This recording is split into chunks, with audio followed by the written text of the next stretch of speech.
Hello dear students, welcome back to our channel D triple S B factory. पिछली class में हमने unit second शुरू कर दी थी और यूनिट सेकंड का parametric representation of curves and tracing of parametric curves except lines in R3 ये वाला टॉपिक हम खत्म कर चुके थे। दूसरा, polar coordinate and tracing of curves in polar coordinates. तो हमने बस सिर्फ इतना देखा था कल की क्लास में इस टॉपिक में कि relation between polar coordinates and rectangular coordinates क्या है, और रेक्टेंगुलर कोऑर्डिनेट्स को पोलर में कन्वर्ट करना और पोलर कोऑर्डिनेट्स को रेक्टेंगुलर में कन्वर्ट करना, ये चीज हमने सीखी थी। आज हम सीखेंगे ट्रेसिंग ऑफ पोलर कोऑर्डिनेट्स, जो ये tracing of curves in polar coordinates. देखो एक्स और वाई में जो रेक्टेंगुलर कोऑर्डिनेट्स है उनको तो ट्रेस करना आपको अच्छे से आता है, ठीक है। आज हम सीखेंगे tracing of curves in polar coordinates, ठीक। उसके बाद है टेक्निक्स ऑफ स्केचिंग कोनिक्स। तो ये कोनिक सेक्शन का पार्ट है, इसको हम बाद में करेंगे। रिफ्लेक्शन प्रॉपर्टीज ऑफ कोनिक्स, ये भी कोनिक सेक्शन के साथ ही कर लेंगे। Rotation of axis and second degree equation, ये छोटा सा टॉपिक है, जब ही हो जाएगा। Classification into conics using the discriminant, ये भी छोटा सा टॉपिक है, ठीक। तो आज हम सिर्फ ये वाला टॉपिक करेंगे, tracing of curves in polar coordinates. Clear? तो चलिए शुरू करते हैं आज की क्लास। सबसे पहले इसमें थ्योरम है सिमेट्री टेस्ट। देखो आपको पोलर कोऑर्डिनेट्स में ग्राफ बनाने सीखने हैं, जैसे आर और थीटा गिवन हो, इस तरह से आपको ग्राफ बनाने सीखने हैं। तो उसके लिए कुछ बेस तो बनाना पड़ेगा ना। जैसे आपने कार्टेशियन फॉर्म में, कार्टेशियन कोऑर्डिनेट्स एक्स और वाई में ग्राफ बनाने सीखे थे, तो उसमें भी पहले बेस बनाया था कि ये एक्स एक्सिस होती है, ये वाई एक्सिस होती है, कैसे ग्राफ बनता है, सारी चीजें आपने सीखी थी। तो अब है पोलर कोऑर्डिनेट्स की बारी। तो इसमें सबसे पहली थ्योरम है सिमेट्री टेस्ट। तीन तरह की सिमेट्री होती है, जिसमें पहली है if F theta is equal to F minus theta. मतलब जो एंगल है वो पुट करें किसी फंक्शन में और या उसका नेगेटिव पुट करें। अगर दोनों केस में फंक्शन सेम रहता है, इक्वल रहता है, तो सिमेट्री अबाउट एक्स एक्सिस होगी। इस बात को ध्यान रखना। अगर F theta is equal to F minus theta हो तो सिमेट्री अबाउट एक्स एक्सिस होगी, ये बात आपको याद रखनी है। दूसरा, if F theta is equal to F pi minus theta, मतलब एंगल में पाई माइनस थीटा पुट करने पर भी एफ थीटा के बराबर ही आए, तो वो होता है सिमेट्रिक अबाउट वाई एक्सिस, ठीक है। तीसरी बात, if F theta is equal to F pi plus theta, मतलब एंगल में पाई जोड़ने के बाद भी फंक्शन सेम रहता है, इक्वल रहता है एफ थीटा के ही, तो वो होगा सिमेट्रिक अबाउट ओरिजिन। तो तीन बात बिल्कुल गांठ बांध लो। F theta is equal to F minus theta, symmetric about x axis. दूसरा, F theta is equal to F pi minus theta, symmetric about Y axis. If F theta is equal to F pi plus theta, symmetric about origin. अच्छा, अब देखो symmetric about x axis का क्या मतलब है। ये x axis होती है ना, मतलब जितना एक्स एक्सिस के ग्राफ ऊपर की साइड है उतना ही एक्स एक्सिस के नीचे की साइड है, जितना उधर है इतना एक्स एक्सिस के दूसरी तरफ है। तो ऐसे ग्राफ को हम बोलते हैं सिमेट्रिक अबाउट एक्स एक्सिस। समझ आ गया? तो जब F theta is equal to F minus theta होगा तो इस तरह से graph symmetric about x axis होगा, मतलब जैसा जितना एक्स एक्सिस के ऊपर होगा उतना ही ग्राफ एक्स एक्सिस के नीचे भी होगा, बस। ऐसे ही symmetric about Y axis graph जब होगा तो जितना वाई एक्सिस के लेफ्ट में होगा ग्राफ उतना ही वाई एक्सिस के राइट में होगा। सिमेट्रिक अबाउट ओरिजिन का क्या मतलब है, ओरिजिन से जितना फर्स्ट क्वाड्रेंट की साइड होगा उतना ही थर्ड क्वाड्रेंट की साइड होगा। तो ऐसे ग्राफ को बोलते हैं सिमेट्रिक अबाउट ओरिजिन। तो आई फॉर्म, आई थॉट, ठीक है। तो क्या है, तीनों चीज समझ आ गई। अब मुझे लगता है कि आपको ये तीनों बातें समझ आ गई होंगी। अब चलते हैं नेक्स्ट नोट की तरफ। ये नोट समझो पहले। Curve that is symmetric about x axis, जो कर्व एक्स एक्सिस के अबाउट सिमेट्रिक होती हैं और वाई एक्सिस के भी सिमेट्रिक होती हैं, are also symmetric about the origin. मतलब जो कर्व एक्स एक्सिस और वाई एक्सिस के सिमेट्रिक होती हैं वे कर्व ओरिजिन के भी सिमेट्रिक होती हैं। अगर वे दोनों एक्स एक्सिस और वाई एक्सिस के सिमेट्रिक हो तो वो ओरिजिन के भी सिमेट्रिक होगी। Curve that is symmetric about x axis and Y axis is also symmetric about origin. Note clear हो गया। अब आ जाइए नेक्स्ट नोट पे। ये नोट है कोस थीटा। कोस थीटा और साइन थीटा, ये दो फंक्शन हमें डिस्कस करने हैं कि ये सिमेट्रिक अबाउट एक्स एक्सिस होंगे, वाई एक्सिस होंगे, या सिमेट्रिक अबाउट ओरिजिन होंगे। और आपको अच्छे से पता है कि कोस थीटा और कोस माइनस थीटा दोनों बराबर होते हैं, क्योंकि कोस फंक्शन माइनस को खा जाता है। ठीक है, तो कोस थीटा में एफ थीटा और एफ माइनस थीटा बराबर होते हैं। तो जब ऐसा होता तो सिमेट्रिक अबाउट एक्स एक्सिस होगा। So cos theta is symmetric about x axis. Clear. अब आ जाइए साइन थीटा पर। साइन थीटा में F theta is equal to F pi minus theta होगा। क्यों? क्योंकि पाई माइनस थीटा होगा सेकंड क्वाड्रेंट, और सेकंड क्वाड्रेंट में साइन रहता है पॉजिटिव, तो साइन पाई माइनस थीटा भी साइन थीटा के ही बराबर होगा। सो साइन थीटा किसको फॉलो करेगा? F theta is equal to F pi minus theta. और ये कंडीशन किसकी थी? Symmetric about Y axis. So sine theta is symmetric about Y axis. Clear. ये दो चीज बिल्कुल रटी हुई होनी चाहिए। ये डायरेक्ट क्वेश्चन पूछ लेता है कई बार कि बताओ कोस थीटा कौन सी एक्सिस के सिमेट्रिक होगा? एक्स एक्सिस के सिमेट्रिक। क्यों? क्योंकि F theta is equal to F minus theta होता है। और साइन थीटा का जो ग्राफ है वो किसके सिमेट्रिक होगा? वो वाई एक्सिस के सिमेट्रिक होगा। क्यों? क्योंकि F theta is equal to F pi minus theta होता है। और ये जो सिमेट्री टेस्ट, सिमेट्री थ्योरम है, ये चीज पूछी हुई है एग्जाम में, मैं दिखाऊंगा आपको जब हम प्रीवियस ईयर करेंगे। तो ये तीनों चीज भी बिल्कुल याद होनी चाहिए, और ये भी याद होना चाहिए, और ये वाला नोट तो होना ही होना चाहिए। अगर एक्स एक्सिस और वाई एक्सिस दोनों के सिमेट्रिक है तो वो ओरिजिन के भी सिमेट्रिक होगा। अब मेरी बात समझो, आपने कोस थीटा का ग्राफ रेक्टेंगुलर कोऑर्डिनेट में इस तरह से बनाया था कि कोस 0 पे 1 होता है, ठीक है, और कोस 90 पे 0 होता है। कोस 90 इज इक्वल टू 0, ठीक। और कोस 0 पे कितना था? 1। कोस पाई पे कितना था? -1, ठीक। कोस 3 पाई बाई 2 पे कितना था? 0। ऐसे ही कोस का ग्राफ चलता जाएगा। ये आपने सीखा हुआ है रेक्टेंगुलर कोऑर्डिनेट में कोस का ग्राफ बनाना। ऐसे ही साइन थीटा का ग्राफ भी आपने सीखा हुआ है। साइन 0 0 होता है, साइन 90 1, साइन पाई 0, है ना, साइन 3 पाई बाई 2 -1, ठीक, साइन 2 पाई 0। ये साइन का ग्राफ आपने सीखा हुआ है रेक्टेंगुलर कोऑर्डिनेट में। अब देखो पोलर कोऑर्डिनेट में कैसे बनाते हैं। देखो कोस थीटा और साइन थीटा का याद रख लेना। वैसे तो प्रॉपर पुट करते हैं हम एंगल्स, पहले 0 पुट किया, फिर 90 पुट किया, फिर ऐसे पुट कर करके ये ग्राफ बनता है। बट इतने झमेले में हम पढ़ेंगे नहीं। सिंपली कई बातें आप इसमें याद रख लोगे, छोटी छोटी चीजें हैं, तो आपका काम बन जाएगा। अभी हमने क्या सीखा था कि कोस थीटा का जो ग्राफ है सिमेट्रिक अबाउट एक्स एक्सिस होता है।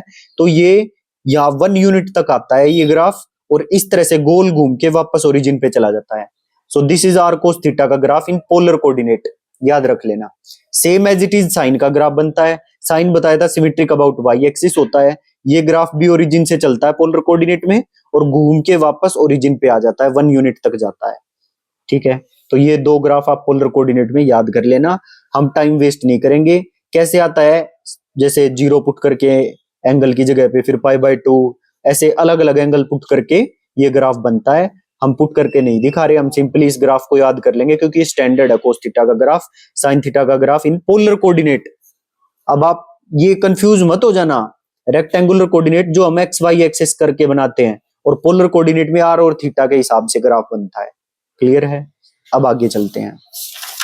देखो आर कोस थीटा का तो आ गया समझ में, बट अगर R is equal to cos 2 theta दे दे तो इसको हम चेक करेंगे। देखो कैसे, क्वेश्चन क्या पूछ रहा है? R is equal to cos theta is symmetric about origin होगा, सिमेट्रिक अबाउट एक्स एक्सिस होगा, या सिमेट्रिक अबाउट वाई एक्सिस होगा। तो चलिए चेक करते हैं। पहले क्या करेंगे? F theta is equal to F minus theta लेके देखेंगे। तो F theta cos 2 theta, F minus theta cos -2 theta, ये दोनों बराबर होंगे क्योंकि कोस माइनस को खा जाता है। तो सिमेट्रिक अबाउट एक्स एक्सिस, बिल्कुल ठीक। नेक्स्ट चेक करते हैं क्या ये सिमेट्रिक अबाउट वाई एक्सिस है। F theta is equal to F pi minus theta लेके पुट करना पड़ेगा। एफ थीटा तो हो गया कोस 2 थीटा, कोस 2 और थीटा की जगह पुट करो पाई माइनस थीटा। क्लियर? तो ये क्या हो जाएगा? 2 पाई -2 थीटा, कोस 2 पाई -2 थीटा। अब मेरे को एक बात बताओ, अगर मैं 2 पाई में से 2 थीटा घटा दूं, अगर मैं 2 पाई में से 2 थीटा घटा दूं और all school to college, first quadrant में ऑल पॉजिटिव, सेकंड क्वाड्रेंट में साइन पॉजिटिव, साइन कोसेक, और यहाँ पे 2 10 10 कोट पॉजिटिव, और फोर्थ क्वाड्रेंट में कोस और सीकेंट पॉजिटिव। तो फोर्थ क्वाड्रेंट में कोस और सीकेंट पॉजिटिव होते हैं, और 2 पाई जो मेरा 2 पाई वाली लाइन है उसमें से कुछ घटाऊंगा तो फोर्थ क्वाड्रेंट में ही तो आएगा, और फोर्थ क्वाड्रेंट में कोस होता है पॉजिटिव, तो cos 2 pi minus 2 theta cos 2 theta ही तो होगा। सो ये दोनों बराबर हैं। So symmetric about Y axis. और अभी बताया था, इसी को देख के आप डिसाइड मत कर लेना कि सिमेट्रिक अबाउट एक्स एक्सिस टिक कर दो ना, ये सिमेट्रिक अबाउट एक्स एक्सिस भी है, सिमेट्रिक अबाउट वाई एक्सिस भी है। सो कोस 2 theta is symmetric about the origin. अभी अभी हमने नोट किया था कि अगर एक्स एक्सिस और वाई एक्सिस दोनों के सिमेट्रिक अगर कोई हो तो वो सिमेट्रिक अबाउट ओरिजिन होगा। तो ये आंसर होगा सिमेट्रिक अबाउट ओरिजिन। ठीक है, और इसका ग्राफ याद कर लेना, क्या होगा, graph of r cos 2 theta in polar coordinate. तो मुझे एक बात बताओ, आर कोस 2 थीटा का ग्राफ पोलर कोऑर्डिनेट में हमको बनाना है, तो इसमें सिंपली 4 पेटल्स बनेंगी। ये आर कोस 2 थीटा में यहां पर 2 है तो इसका डबल बनती हैं। ये देखना आगे फॉर्मूला भी आएगा, उससे और क्लियर हो जाएगा। अभी के लिए सिर्फ याद कर लो कि जब यहाँ पे जैसे 2 लिखा हुआ है तो इसमें 4 पेटल्स बनेंगी। किस तरह से, सिंपल कोस थीटा का ग्राफ क्या था, सिर्फ ये ग्राफ था, है ना, symmetric about Y X, symmetric about cos 2 theta में सिमेट्रिक अबाउट एक्स एक्सिस था, ऐसे, है ना। और कोस 2 थीटा में अभी बताया यहाँ पे 2 है तो 4 पेटल्स बनेंगी, तो यहाँ पर भी एक पेटल, यहाँ पर भी एक पेटल, और यहाँ पर भी एक पेटल, टोटल 4 पेटल्स बन जाएंगी। तो ये ग्राफ हो गया कोस 2 थीटा का ग्राफ। देखो जब हम इस ग्राफ को ट्रेस करते हैं ना, वैसे पूरे एंगल पुट कर करके और एक एक एंगल पुट करके, तो ये काफी बड़ा क्वेश्चन बनता है। ठीक, तो फिर से मैं कह रहा हूं, हम उस जमेले में ना पढ़ के सिंपल छोटी छोटी बातों को थोड़ा थोड़ा याद भी कर लेंगे। ठीक है, ताकि आपको ये चैप्टर करने में बोरियत भी ना फील हो और आसानी से हो भी जाए, और आप सारे क्वेश्चंस को डील भी कर पाओ। ठीक, इस तरह से मैं आपको करवा रहा हूं, बस आप देखते जाना और थोड़ी देर जज मत करना। लास्ट में जब आप ये यूनिट पूरी कर लो, जब मेरे को बता देना समझ आ गया है या नहीं। ठीक है, तो चलिए आगे चलते हैं हम। अब है नेक्स्ट टॉपिक हमारा थर्ड, कार्डियोइड। इसी में ही हमने क्या क्या 2 चीजें की हैं, एक तो साइन थीटा, एक कोस थीटा, एक क्वेश्चन किया कोस 2 थीटा का, बस, और कुछ नहीं किया है अभी। और कोस 2 थीटा हमने किया है कि ये सिमेट्रिक अबाउट ओरिजिन होता है, सिमेट्रिक अबाउट एक्स एक्सिस भी होता है, सिमेट्रिक अबाउट वाई एक्सिस भी होता है। सो हम इसको बोलते हैं सिमेट्रिक अबाउट ओरिजिन। क्लियर। अब बात आती है कार्डियोइड की। तो कार्डियोइड की पहले तो इक्वेशन याद करनी होगी आपको। क्या इक्वेशन होती है, r is equal to a into 1 minus cos theta. जो हमने देखो कोस थीटा साइन थीटा करे हैं, उनको भी हम ऐसे ही रिप्रेजेंट करेंगे, r is equal to cos theta, r is equal to sine theta, r is equal to cos 2 theta. Polar में इसी तरह से रिप्रेजेंट करते हैं हम। ठीक है, तो ऐसे ही कार्डियोइड की इक्वेशन क्या होगी, r is equal to a into 1 minus cos theta. Is it clear, r is equal to a into 1 minus cos theta, और कोस थीटा है इसमें, है ना, और कोस थीटा का आपको पता है सिमेट्रिक अबाउट एक्स एक्सिस होता है। तो इसको भी याद कर लो कि ये जो कार्डियोइड है r is equal to a into 1 minus cos theta, ये भी सिमेट्रिक अबाउट एक्स एक्सिस होगा। इतनी बात क्लियर हो गई। ठीक है, तो ये है मेरी x axis. Symmetric about x axis होने का मतलब जितना एक्स एक्सिस के ऊपर होगा और उतना ही एक्स एक्सिस के नीचे भी होगा। क्लियर बात। ठीक है, अच्छा, रेक्टेंगुलर कोऑर्डिनेट में इसका ग्राफ कैसे बनता है, ऐसे 0 से चलता है और ऐसे ऊपर की तरफ बेल शेप स्ट्रक्चर बना के वो वापस नीचे आ जाता है। रेक्टेंगुलर कोऑर्डिनेट में इस कार्डियोइड का ग्राफ है ये। पोलर में कैसे बनता है, एक्स एक्सिस के रिस्पेक्ट में ये ऐसे उल्टा हुआ हार्ट टाइप स्ट्रक्चर बनता है ये। ठीक, और क्योंकि कोस के आगे माइनस है तो ये नेगेटिव एक्सिस पे जाता है ग्राफ, इस तरफ, ऐसे याद कर सकते हो आप। ठीक, और वैसे ही पुट कर करके ये वैल्यूज, ये ग्राफ बनते हैं। बाकी आपको वैसे नहीं करना, आपको सिंपल याद रख लेना है। R is equal to a into 1 minus cos theta का ग्राफ है, इसके आगे माइनस लगा हुआ। Cos theta symmetric about x axis होता है, आपको पता है। तो ये वाला भी इसमें क्योंकि केवल कोस थीटा तो सिमेट्रिक अबाउट एक्स एक्सिस होगा, और इसके आगे माइनस है तो ये नेगेटिव एक्सिस की तरफ जाएगा, ऐसे याद कर लेना। ये पोलर में ग्राफ है, ये इसका रेक्टेंगुलर कोऑर्डिनेट्स में ग्राफ है। ठीक है, तो कार्डियोइड भी आपको याद हो गया। अब देखो स्केच द कर्व्स। अगर वो simple r is equal to radius, radius कितना दे रखा है 1, इसकी कर्व ड्रॉ करवाए, मतलब 1 यूनिट का सर्कल है, सिंपली कर्व बन जाएगी 1 यूनिट का सर्कल। अगर वो theta is equal to pi by 4 देके आपको कहे कि स्केच द कर्व, तो थीटा पाई बाय 4 क्या होगा, एंगल पाई बाय 4 का एंगल 45 डिग्री का एंगल बना दो तो ये लाइन बनेगी। क्लियर है, सो थीटा पाई बाय 4 क्या बनेगी, लाइन बनेगी। नेक्स्ट आ जाइए, r is equal to theta, theta greater than equal to 0, मतलब थीटा एंगल जो है वो 0 से बड़ा कुछ भी हो सकता है, मतलब ऐसे 0 से चलेगा और वो एंगल बढ़ता बढ़ता बढ़ता बढ़ता जाएगा। ठीक, तो ये इक्वेशन किसकी है, स्पाइरल की है ये equation, r is equal to theta and theta greater than equal to 0, this is the equation of spiral. ये सारी बातें आपको ध्यान रखनी है। ठीक है, ओके। देखो 0 पे ये 0 था, और पाई बाय 2 पे ये यहाँ पहुंच गया, फिर पाई पे यहाँ पहुंचे, 3 पाई बाय 2 पे यहाँ, 2 पाई पे वापस यहाँ पे, 5 पाई बाय 2 पे आगे, फिर 3 पाई पे घूमता ऐसे ही रहेगा ये। क्लियर है, समझ में आ गया। तो this is the equation r is equal to theta, theta theta greater than equal to 0। अब theta less than equal to 0 पे ये उल्टा घूमेगा। देखो कैसे, यहां से हम चले थे और पहले जब 0 से पाई बाय 2 थे तो यहाँ पे आया था ग्राफ पाई बाय 2 पे, है ना, इस तरफ से चल के। लेकिन जब theta less than equal to 0 होगा तो ग्राफ उल्टा घूमेगा, यहां से चलेगा और इस तरह से उल्टा घूमेगा। याद रख लेना इसको भी।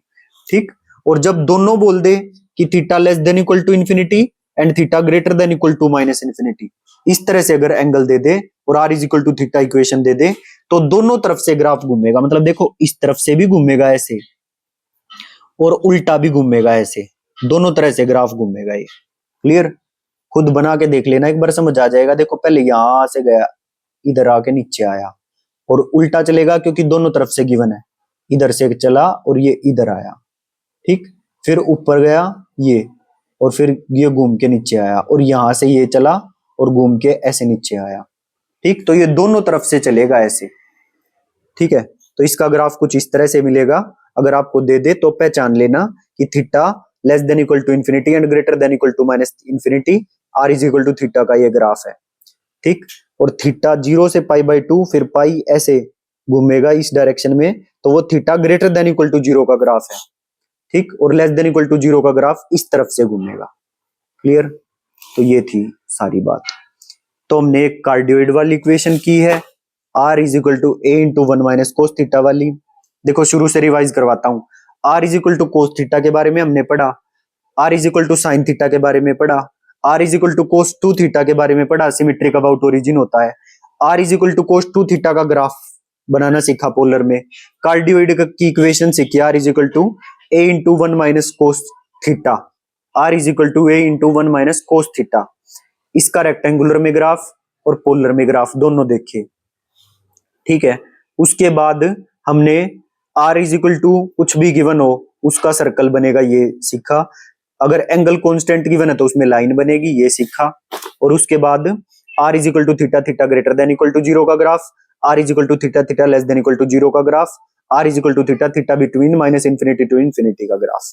ये सारी बातें हम सीख चुके हैं। अब आ जाइए families of circle. Families of circle, तो दो तरह की फैमिलीज हमें पढ़नी है। एक तो r is equal to cos theta तो हम पढ़ ही चुके हैं, लेकिन r is equal to a cos theta दे दे तो वो सर्कल्स की फैमिली बन जाएगी। और कोस थीटा हमें पता है सिमेट्रिक अबाउट एक्स एक्सिस होता है, तो एक्स एक्सिस पे इसकी फैमिली बन जाएगी। कैसे, पहले तो 1 यूनिट का सर्कल बनेगा, फिर 2 यूनिट का सर्कल, फिर 3 का, फिर 4 का, ऐसे ही चलते चलते a यूनिट का सर्कल बनेगा। तो ये हो गई families of circle r is equal to a cos theta. ऐसे ही r is equal to a sine theta तो सिमेट्रिक अबाउट y एक्सिस होगा, 1 unit, 2 unit, dash dash dash a unit. ये हो गई family of circles r is equal to a sine theta की। तो ये दोनों समझ आ गई। देखो बिल्कुल छोटी छोटी बातें हैं जो आपको ध्यान रखनी है, बिल्कुल आसानी से करवा रहा हूं। अगर आप याद रख लोगे तो बहुत अच्छी बात है, क्योंकि आपको पीएचडी नहीं करनी, आपको तो सिंपल अपना एग्जाम क्वालिफाई करना है। ठीक, नहीं तो इतनी विचलन हो जाएगी कि आपको समझ में ही नहीं आएगा कि किस तरह से ये ग्राफ बनेंगे, अगर पूरा डिटेल से इनको करने लग गए तो। ठीक है, तो छोटी छोटी बातें हैं, याद कर लेना। देखो ये जो मैं बात बता रहा था, family of rose curves, family of rose curves, family का मतलब समझ गए आप कि कुछ आगे ए गिवन मिलेगा, है ना, r is equal to a sine n theta, r is equal to a cos n theta, और ये फैमिली तो ये ए दिखा रहा है, और रोज कर्व्स मतलब कुछ रोज टाइप का बनेगा, बहुत सारी पेटल्स बनेंगी, ठीक, तो वो कितनी पेटल्स बनेंगी वो ये एन डिसाइड करेगा दोनों में। फैमिली ऑफ रोज कर्व्स, इस तरह से इक्वेशन गिवन मिलेगी, r is equal to a sine n theta, r is equal to a cos n theta, n कोई नेचुरल नंबर होगा, ठीक। ये ए तो ये बता रहा है कि ये फैमिली है, और ये एन बताएगा कि उस रोज में कितनी पेटल्स होंगी, उस ग्राफ में कितनी पेटल्स होंगी, ठीक है। अगर ये एन ओड नंबर है तो एन इक्वली स्पेस्ड पेटल्स होंगे ऑफ रेडियस ए, तो क्या होंगे, अगर एन ओड है तो एन ही पेटल्स होंगे ए रेडियस के, इतने रेडियस के, क्लियर है। Rose with odd number of petals is traced out exactly once as theta between 0 to pi, मतलब एक ही बार ट्रेस होंगे थीटा 0 टू पाई में। Rose with odd number of petals is traced out exactly once as theta between 0 to pi. अगर N even हुआ तो कितने पेटल्स बनेंगे, डबल हो जाएंगे, 2n इक्वली स्पेस्ड पेटल्स बनेंगे of radius a. Rose with even number of petals is traced out exactly once as theta between 0 to 2 pi. यहां पर तो थीटा 0 टू पाई था, और यहां पर थीटा 0 टू 2 पाई है। अब देखो, आपको इन सब से मतलब नहीं है, आपको बस एक बात ध्यान रखनी है कि अगर एन ओड हो तो जितना एन है उतनी ही पेटल्स बनेंगी, अगर एन इवन हो तो डबल पेटल्स बनेंगी, डबल 2n पेटल्स बनेंगी, इक्वली स्पेस्ड होंगी, और रेडियस ये ए होगा, दोनों केसेस में रेडियस ए ही होगा। समझ आ गया। अब मैं देखो बना के दिखाता हूं, r is equal to a sine n theta की भी, और r is equal to a cos n theta की भी, दोनों की बना के देखते हैं।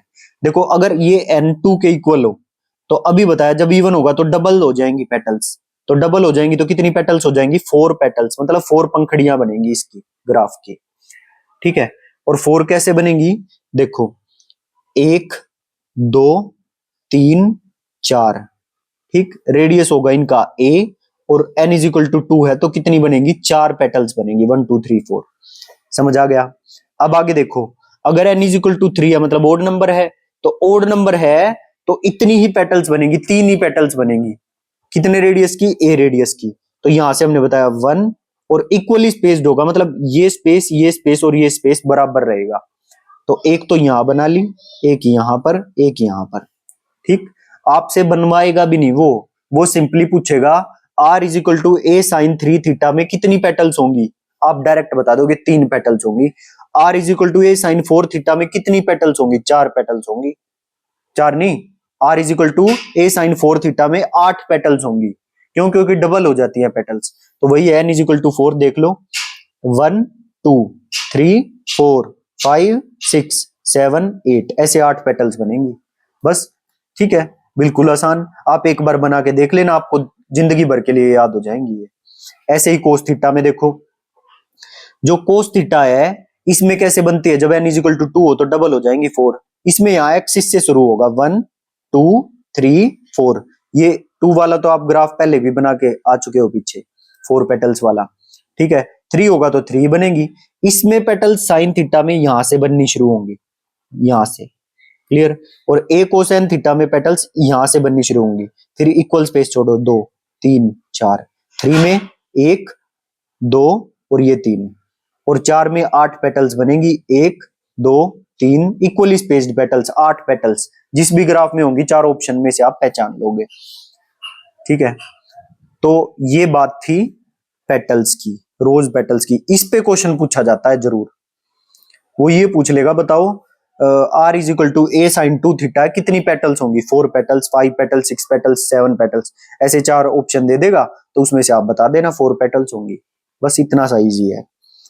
अब थोड़ा सा हमें कार्डियोइड और लीमाकोन्स आगे डिटेल में थोड़ा सा पढ़ना पड़ेगा, क्या पता मतलब क्वेश्चन जरूरी थोड़ी है, थोड़ा सा लेवल को और बढ़ा के भी पूछ सकता है, तो हम थोड़ा सा और भी कर लेते हैं, ठीक है। फैमिली ऑफ कार्डियोइड्स एंड लीमाकोन्स, मैं एक बार आपको दिखा देता हूं कि ज्यादा कुछ नहीं है, बस इतने में ही काम चल जाएगा। बस हम यहाँ पर पहुंच चुके हैं, फैमिली ऑफ कार्डियोइड्स एंड लिमाकोन्स, और ये इतना सा पार्ट और करना है, बस ये टॉपिक खत्म हो जाएगा उसके बाद। ठीक है, ये करके और फिर ये वाला टॉपिक अपना पूरा हो जाएगा। Tracing of curves in polar coordinates यहां तक। टेक्निक्स ऑफ स्केचिंग कोनिक्स, ये पोर्शन हम कोनिक सेक्शन से करेंगे। ठीक, रिफ्लेक्शन प्रॉपर्टीज ऑफ कोनिक्स, ये हम इन्हीं नोट्स से करेंगे। Rotation of axis and second degree equation and classification into conics using the discriminant, ये सब हम इसी से करेंगे। ये कोनिक सेक्शन जो 11th 12th में आता है उससे करेंगे, टेक्निक्स ऑफ स्केचिंग कोनिक्स, और इसी के साथ ये यूनिट खत्म हो जाएगी अपनी। ठीक, और फिर हर एक टॉपिक की, जो हमने ये सारे टॉपिक्स किए हैं, इनकी जब आप ये सारी थ्योरी पढ़ कर आ जाओगे, एक एक करके इन सब की क्वेश्चन प्रैक्टिस करेंगे। फिर जब हम क्वेश्चन प्रैक्टिस कर देंगे, फिर मैं आपको शीट दूंगा जो कि टोटली प्रीवियस ईयर बेस्ड होगी। जितने भी प्रीवियस ईयर आज तक पूछे गए हैं, उन सभी की प्रीवियस ईयर, उन सभी में से प्रीवियस ईयर से इस यूनिट के क्वेश्चन उठाऊंगा और आपको एक पीडीएफ बना के दे दूंगा। टेलीग्राम चैनल है DBBB फैक्ट्री, उसको ज्वाइन कर लेना। ठीक है, उसके बाद ये यूनिट 3 हम कर लेंगे। अगर इसमें क्वेश्चन कम हुए तो प्रीवियस ईयर वाली शीट दोनों यूनिट्स की साथ में दे दूंगा। क्लियर है? ठीक, ताकि आपको भी आसानी हो जाए। और जैसे ही आप प्रीवियस ईयर सोल्व कर लोगे, आपका कॉन्फिडेंस बढ़ जाएगा। बस कुछ भी नहीं है। ठीक, जो यूनिट 1 के प्रीवियस ईयर में दे चुका हूं, पूरी पीडीएफ है, 2014 से लेकर 2025 तक के सारे प्रीवियस ईयर इंक्लूड कर दिए पीजीटी टीजीटी के इस यूनिट के क्वेश्चन सिर्फ। जिसने भी वो ना देखी हो तो DBBB फैक्ट्री टेलीग्राम चैनल है, सर्च में लिख देना DBBB फैक्ट्री, आपको मिल जाएगा। ठीक, तो वहां से पूरी जो ये यूनिट की थ्योरी करवाई है यूट्यूब पर, वो सारी वीडियोस देख के उस पीडीएफ को लगा लेना, और कोई बुक करने की जरूरत नहीं है आपको। Is it clear? तो चलिए अब आगे ये जो थोड़ा सा पार्ट था, बातें काफी हो चुकी हैं, ये पार्ट और कंप्लीट कर लेते हैं, फिर क्लास को यहीं एंड करेंगे। देखो, families of cardioid and limacons, पहले दो इक्वेशन ध्यान रखनी है। R is equal to A plus minus b sine theta और R is equal to A plus minus b cos theta. दो तरह से ये इक्वेशन दे सकता है, A plus minus b sine theta करके भी दे सकता है equation, R is equal to A plus minus b cos theta करके भी दे सकता है। ठीक है, इनमें 4 पॉसिबल केसेस हैं। 4 पॉसिबल केसेस क्या क्या है? A बाई बी का रेशो, ऊपर A लिखा जाएगा, नीचे ये वाली चीज B लिखा जाएगा। A बाई बी का रेशो अगर 1 से कम है, पहला केस। दूसरा केस, A बाई बी का रेशो 1 के इक्वल है। तीसरा केस, A बाई बी का रेशो 1 और 2 के बीच में है, 1 और 2 के बीच में। तीसरा केस हो गया ये। और अगर A बाई बी का रेशो 2 से बड़ा या 2 के बराबर है, तो ये होता है चौथा केस। 1 से छोटा A बाई बी का रेशो, 1 के बराबर, 1 और 2 के बीच में, और A बाई बी का रेशो 2 या 2 से बड़ा। इनके नाम रख दिए गए हैं। जब A बाई बी का रेशो, इस A बाई बी का रेशो 1 से छोटा होगा, तो उसको हम बोलेंगे लीमाकोन विद इनर लूप। ये देखो, इसके अंदर लूप बन रहा है, limacon with inner loop, limacon with inner loop, अंदर की तरफ लूप बन रहा है। ठीक है, जब A बाई बी का रेशो, इस A बाई बी का रेशो 1 होगा, तो ऐसी कर्व को हम बोलेंगे कार्डियोइड, क्योंकि ये हार्ट शेप की बनती है। क्लियर? अच्छा, जब A बाई बी का रेशो 1 और 2 के बीच में होगा, तो ऐसी शेप को हम बोलेंगे डिंपल्ड लीमाकोन, मतलब छोटा सा डिंपल होगा, प्योरली हार्ट शेप नहीं होगा, छोटा सा डिंपल बना होगा इसमें, तो ऐसे को बोलते हैं डिंपल्ड लीमाकोन। और A बाई बी का रेशो 2 से बड़ा होगा, तो ये कॉन्वेक्स लीमाकोन होगा, मतलब कर्व्ड शेप होगी, कर्व्ड शेप पूरी, कॉन्वेक्स लीमाकोन बोलते हैं। तो चारों के नाम ध्यान रखने आपको। लीमाकोन विद इनर लूप में अंदर लूप बनेगा, कार्डियोइड में हार्ट शेप बनेगी, और डिंपल्ड लीमाकोन में हल्का सा डिंपल आएगा, और कॉन्वेक्स लीमाकोन पूरा कर्व्ड शेप होगी, convex limacon. A by B greater than equal to 2। Condition दे के पूछ लेगा, बताओ डिंपल्ड लीमाकोन कौन सा होगा। ये दे देगा और A बाई बी की वैल्यू दे देगा लेस देन 1, तो पूछेगा बताओ कौन सा लीमाकोन बनेगा, तो लीमाकोन विद इनर लूप बनेगा। A बाई बी का रेशो 1 इक्वेशन दे देगा, और आप A बाई बी का रेशो निकाल लेना, उससे आपको पता चल जाएगा कार्डियोइड बनेगा।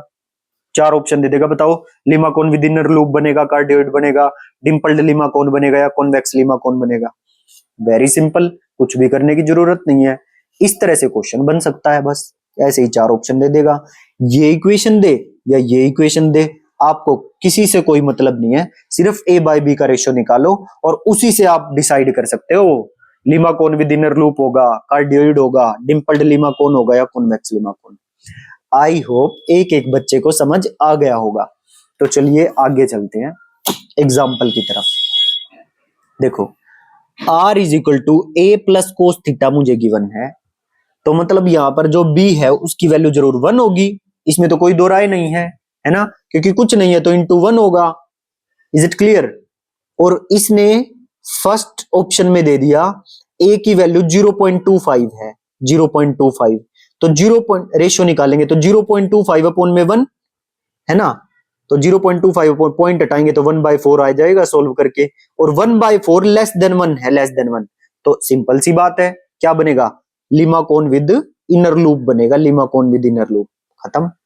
अगर ये a की वैल्यू 0.5 दे दे, मतलब 1/2 दे दे, तो 1/2 अपॉन में 1 1/2 a बाई बी की ratio which is also less than 1, तो यहां पर विद इनर लूप बनेगा, limacon with inner loop. Clear है बात? अगर a की वैल्यू 1 दे दे तो कार्डियोइड बनेगा प्रॉपर, ठीक है। अगर a की वैल्यू 1.75 दे दे तो 1 और 2 के बीच में है, तो ये डिम्पल्ड लीमा कोन बनेगा, डिम्पल्ड थोड़ा सा, क्लियर है। और 2 से बड़ा है तो ये कॉन्वेक्स लीमा कोन बनेगा। Is it clear? अब नेक्स्ट है फैमिलीज ऑफ स्पाइरल। 3 तरह के स्पाइरल हम पढ़ेंगे, ठीक। तीनों तरह के स्पाइरल आपको याद रखनी है, इनकी फिगर क्या होती है। देखो एक तो होता है Archimedean spiral, simple r is equal to A theta, A theta मतलब r is equal to 1 theta 2 theta 4 theta 5 theta, तो ये स्पाइरल बनता है, आर्किमिडियन स्पाइरल इसका नाम है, r is equal to A theta. ये इक्वली स्पेस्ड स्पाइरल चलता है और ऐसे ही राइट से चलेगा, ऐसे ही बराबर घूमता जाएगा ये, क्लियर। तो इसको बोलते हैं आर्किमिडियन स्पाइरल। इक्वेशन होती है इसकी r is equal to A theta, r is equal to A theta बोल के और बता 4 ऑप्शन दे देगा, बताओ आर्किमिडियन स्पाइरल होगा, पैराबोलिक स्पाइरल होगा या लॉगरिथमिक स्पाइरल होगा या नन, तो आपको आर्किमिडियन स्पाइरल लगाना होगा, बस ऐसे क्वेश्चन बना सकता है। उसके बाद है पैराबोलिक स्पाइरल। पैराबोलिक स्पाइरल में जो ये कर्व है ये थोड़ी थोड़ी इंक्रीज होगी, यहां पर तो देखो बराबर चल रही है, और इसमें पहले यहां थी फिर थोड़ी थोड़ी इंक्रीज होगी, फिर और थोड़ी इंक्रीज होगी, ठीक। और लॉगरिथमिक स्पाइरल में एकदम से कर्व इंक्रीज होगी, पहले तो थोड़ी सी चली फिर एकदम से बढ़ गई, तो ऐसे स्पाइरल को बोलते हैं लॉगरिथमिक स्पाइरल। डायग्राम देके भी पूछ सकता, बताओ ये कौन सा स्पाइरल है, ठीक। और इक्वेशन देके भी पूछ सकता है कि आर्किमिडियन स्पाइरल है, पैराबोलिक स्पाइरल है, लॉगरिथमिक स्पाइरल है, ऐसे भी पूछ सकता है। तो पहले की तो इक्वेशन याद करवा दी। पैराबोलिक की इक्वेशन क्या होगी, r is equal to A root theta, इसमें रूट आता है पैराबोलिक स्पाइरल में, r is equal to A root theta.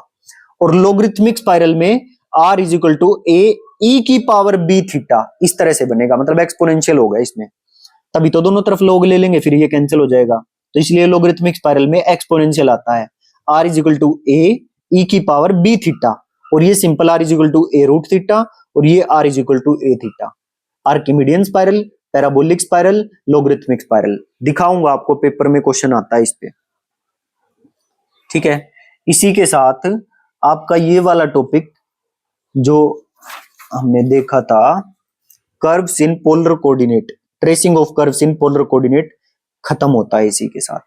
थोड़ी बहुत और बातें होंगी, वे हम जब क्वेश्चंस करेंगे उनमें और कंप्लीट कर लेंगे, फिर जो प्रीवियस ईयर में और आपको क्लैरिटी आएगी, ठीक। लेकिन अभी के लिए बेसिक जो बातें हैं ये आप कंप्लीट कर लेना, कम से कम 20 क्लास को 3 बार रिवाइज करना, थोड़ा याद करने का है इसमें, मैं मान रहा हूं, पर ऐसी भी मुश्किल बात नहीं है कि आप याद ना कर पाओ, बिल्कुल आसान आसान चीजें, एक बार रिवाइज भी करवा देता हूं मैं। लो, सबसे पहले हमने क्या किया था, हमने सिमेट्रिक टेस्ट किया था, 3 थे, f theta is equal to F minus theta, symmetric about x axis, f theta is equal to F pi minus theta, symmetric about Y axis, f theta is equal to F pi plus theta, symmetric about origin. फिर कहा था कि जो symmetric about x axis और Y axis दोनों, वो symmetric about origin भी होगा। फिर हमने r is equal to cos theta, r is equal to sine theta के ग्राफ देखे थे, r is equal to cos theta के और r is equal to sine theta के।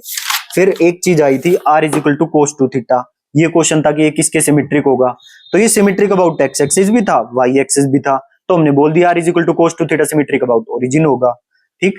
फिर r is equal to cos theta में polar में इसका ग्राफ बनाना था। तो ये 2 है तो डबल हो जाएंगी पेटल्स, कितनी हो जाएंगी 4। इसका ग्राफ हमने बनाना सीख लिया था।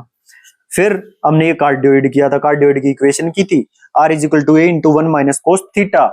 इसका ग्राफ बताई थी, इसके आगे माइनस लगा तो इस साइड बनेगा, और इस कोस theta symmetric about x axis होता है तो एक्स एक्सिस के सिमेट्रिक रहेगा। ये हमने सीख लिया था बस। फिर r equal to radius constant given हो तो सर्कल बनेगा, एंगल कांस्टेंट है तो लाइन बनेगी, और theta greater than equal to 0 r equal to theta है तो ये स्पाइरल बनेगा, ठीक, राइट से चलेगा। और theta less than equal to 0 r equal to theta है तो लेफ्ट साइड से स्पाइरल चलेगा, इक्वल साइज। और theta between minus infinity to infinity r equal to theta तो दोनों साइड से स्पाइरल चलेगा। Is it clear? ये हमने करवाया। उसके बाद फैमिलीज ऑफ सर्कल हमने सीखी। r equal to a cos theta, तो जो कोस थीटा का हमने ग्राफ किया था वो पहले 1 का बनेगा, फिर 2, फिर एंड सो ऑन a तक बनेगा। r equal to a sine theta है तो इसका graph symmetric about x x y axis होता है साइन, तो पहले 1 का, 2 का and so on up to a का। ये फैमिलीज ऑफ सर्कल हमने सीखी थी। उसके बाद रोज कर्व्स हमने सीखी थी। इसमें यही बात थी कि जो n ओड होगा तो ओड नंबर ऑफ पेटल्स बनेंगी, n इवन होगा तो double 2n number of petals बनेंगी। यहाँ पर थीटा बिटवीन 0 टू पाई रहता है, इसमें इवन में थीटा बिटवीन 0 टू 2 पाई रहता है, और रेडियस यहाँ पर a होगा, a रेडियस की पेटल्स बनेंगी दोनों केस में, ओड में भी इवन में भी। ये 2, 3, 4 का एग्जांपल लेके मैंने इनके डायग्राम भी बनाने सिखा दिए थे, बस खत्म। उसके बाद families of cardioid and limacons, ठीक।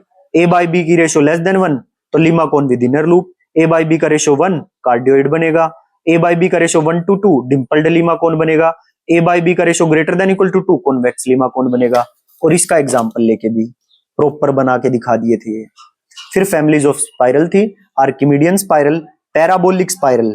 देखो दोनों तरफ अगर मैं स्क्वायर कर दूं तो r square is equal to A theta इस तरह का बन जाएगा ना, समझ रहे हो? तो उससे पैराबोला ही तो बनता है, जो पैराबोला की इक्वेशन होती है x square is equal to 4ay, y square is equal to 4ax, इस तरह की तो होती है पैराबोला की इक्वेशन। तो वही है ये इक्वेशन याद कर लो पैराबोलिक स्पाइरल की, r is equal to A root theta.